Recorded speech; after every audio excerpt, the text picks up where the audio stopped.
Okay, so we are recording. How are you doing? Good. I'm very well, thank you. How are you? I'm good, thank you. So how was your week? How is it going? Busy. Yeah? Time is going by so quickly now. It's a mystery to me.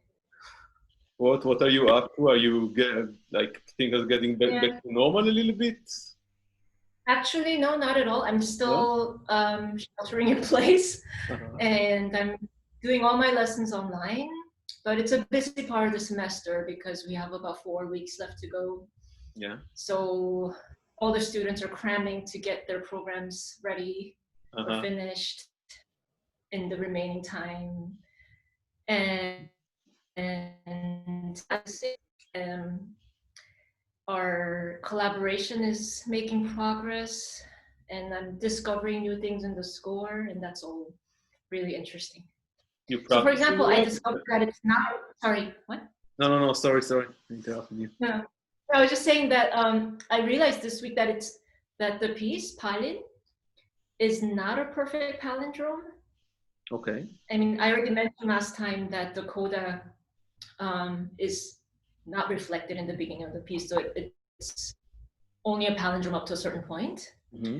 But I've started to see more incongruities especially in the dynamics. And the first time I thought this could just be a mistake because it was just a missing dynamic sign, like a missing forte sign. And I thought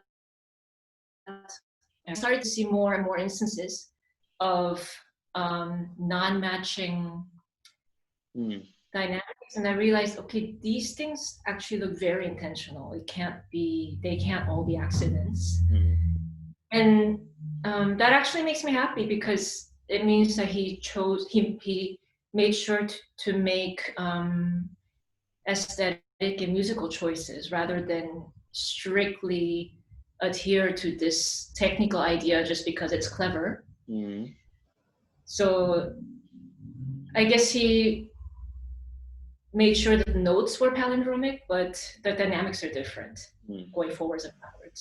Is this very common? I mean, or common for composers to use this structure? Actually, this is the only one that I know of. Okay. Really so palindromic. He actually wrote this as a kind of sketch or preparation for a larger piece for an orchestra.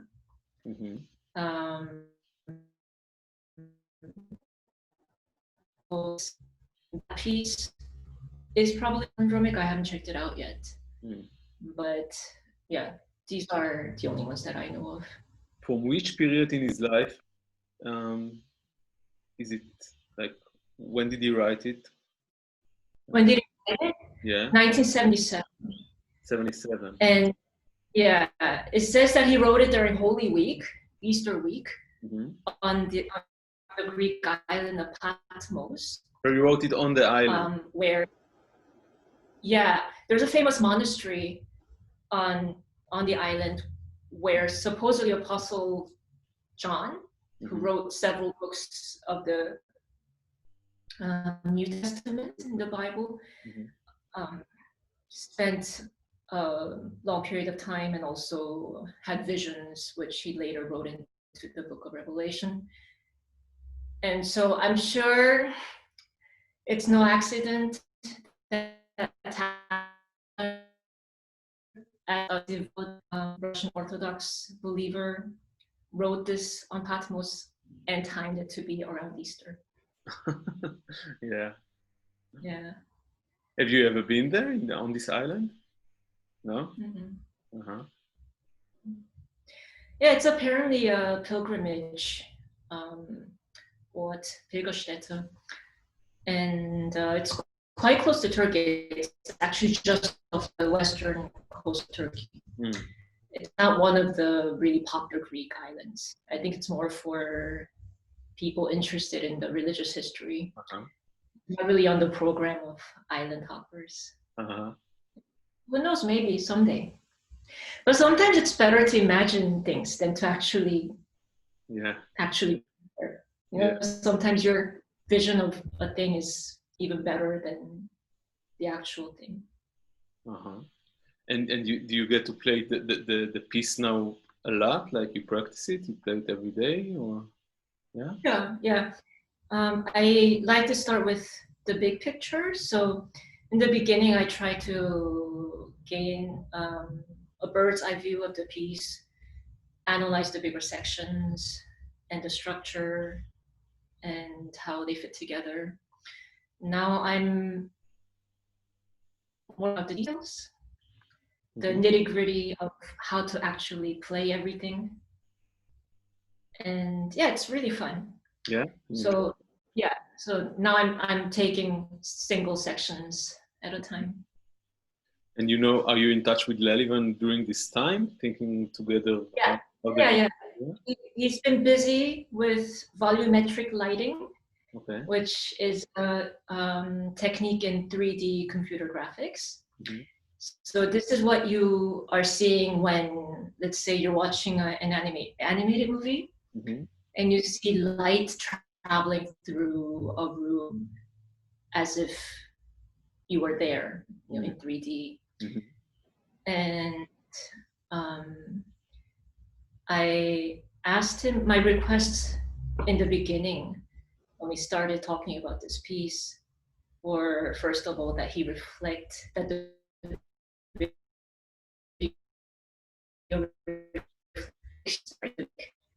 for example, he spends a long time on the highest note of the piano and the lowest note of the piano and everything in between, and the softest possible sounds and the biggest possible cacophony, and that we reflect that in terms of blindingly bright light and shadows. And so in effect, it became something like a chiaroscuro, except much more vibrant than a normal chiaroscuro drawing or painting, because you know chiaroscuro can have a drab effect sometimes. Now I'm starting to revise my feeling a little bit. I'm starting to hunger for more colors in the video, so that's what we're going to try next. Okay. We have some, maybe it won't be black and white. I'm sorry? So it might have colors, not necessarily will be black and white. Right. Yeah. Okay. So it's because you know, Taverner's own description of the piece is that Palin is a meditation on the stunning and miraculous changes of light and color in the course of one day at the monastery on Patmos. And for me, that's not necessarily monochromatic. Yeah, of course. Yeah, because light is not monochromatic. Yeah. Okay. Also, it made me think about the fact that you have to be in a certain state of mind in order to observe the changes of color over the course of a whole day. Definitely, yeah. Normally, none of us would have the stillness of mind to notice, like to really experience the change of light. And not only they experience how the light changes throughout the day. Yeah. And yeah, maybe hopefully we can recreate that in the span of these 10 minutes in the live performance, that people will be able to somehow bring empty minds. Yeah. Like empty. Do you feel it when you play, when you practice the work? Do you feel a little bit this I don't know, this treatment reflected in the music? Totally. Yeah. Do you want to hear something? Yeah, I would love to.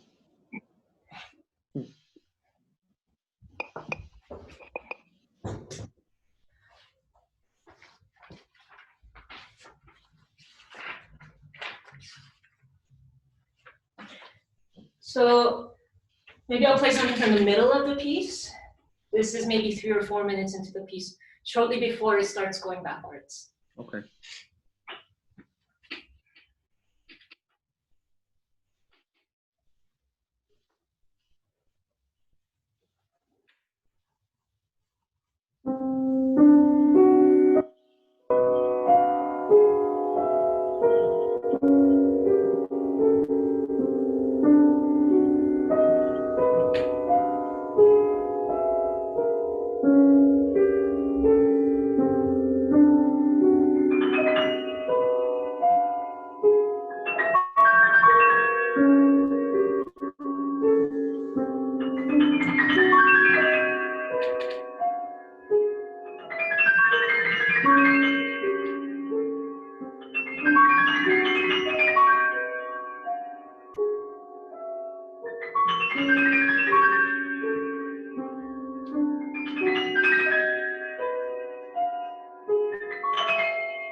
It's beautiful. Thank you. Yeah, it really feels like meditation. Oh, what you heard when you Excuse me? were you able to see anything? Or Yeah, of course. It was beautiful. I just said, yeah. It was, yeah. I could listen to it for hours. This is one of my favorite parts. Excuse me? This is one of my favorite parts in the piece. Yeah? Why? So, because I can have so many different associations with it. Mm-hmm. I mean, on the very obvious level, it sounds like swarms of birds early in the morning. Mm-hmm. And you know how quietly it starts. Actually, I could have started even more quietly now that I think about it. But it's like when you're in a half waking state and you're kind of still dreaming and you hear this bird song from far away. And it gets louder and louder and closer and closer and closer. And at first it's just calling you softly, but then by the end, it's just so demanding, it's so exigent that you can't ignore it anymore. It's almost oppressive, and then it explodes into this. Yeah. And that last surge, the repeated notes, that happens to be the highest note on the modern piano. And I don't know if you can hear it on the other side over the internet, but when you play really loud and really fast notes, repeated notes on the piano, it gets this metallic, almost nasal quality. And on certain notes, it's so metallic, I can almost taste it. Like when it's in the middle of the middle register, middle of the piano. It depends on the pianos, on the instrument. And normally this is not considered a nice sound for classical pianists. But in this piece, I think it's really an integral part of the experience, and something that can definitely be reflected or should be reflected in the video. Yeah. Amazing. Yeah, it was beautiful. Beautifully played.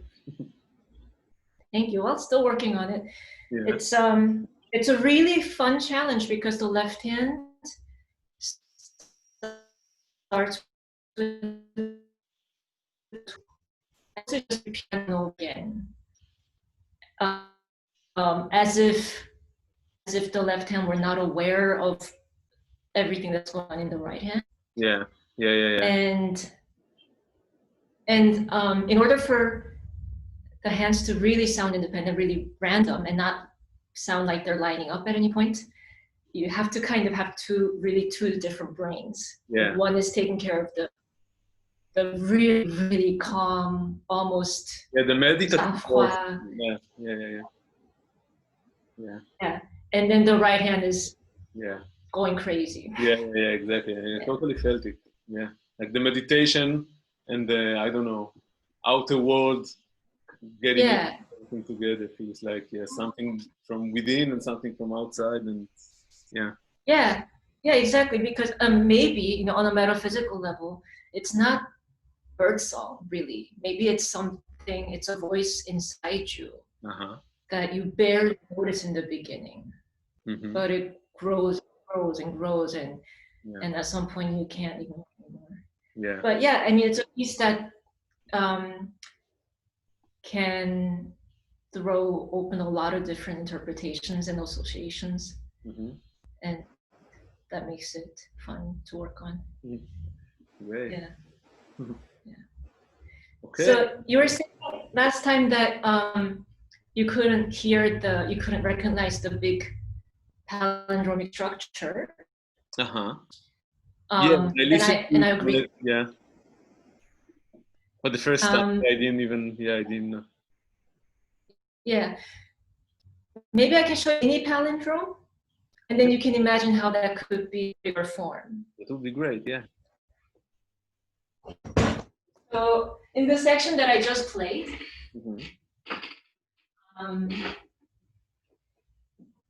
you could recognize this as a palindrome, I think.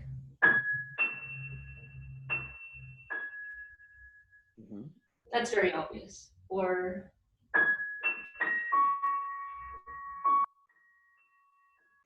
and if you expand it a little more, it's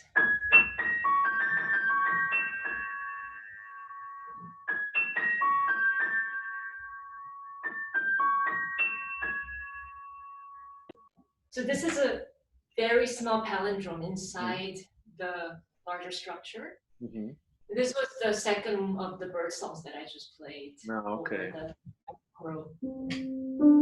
See if you can now recognize it.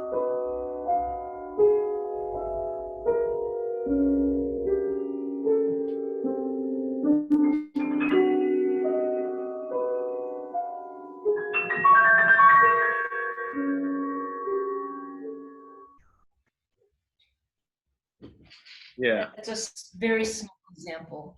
Yeah, but I really need to pay close attention in order, to get the structure. Yeah. I just wanted to open the veil a little bit for you. Yeah, no, it's great. Yeah. Because when you're listening to a performance of it, you should not be concerned with whether you hear the palindrome or not. Yeah. It should just be an experience. Yeah, of course. Maybe the water of the island has something to do with the reflection, because everything is reflected in water. The water, yeah. Yeah, absolutely. Yeah, definitely. Yeah. That's actually going to be in the video. Okay. I don't know if we can talk about it already, but yeah. Okay. Yeah, it's definitely, water is an important element in our in our interpretation of it, and I'm very partial to water. Anyway, you can see I have a painting of water symbolizing music. Right, it's probably too small to see, but it's basically a river flowing out of the camera. Yeah. Okay, great. Thank you so much for the talk and for playing. Pleasure. Nice to see you again. So next week we'll talk as a trio. So okay, that's great. It would be interesting. Yeah, and we'll try to have something to show you. Should we? Are you gonna meet and then we do a Zoom, or we just everyone in his own place? I'm not sure yet. Okay. We'll be in touch towards. Okay, thank you so much. Thank you. Take care. Have a nice week. You too. Thank you.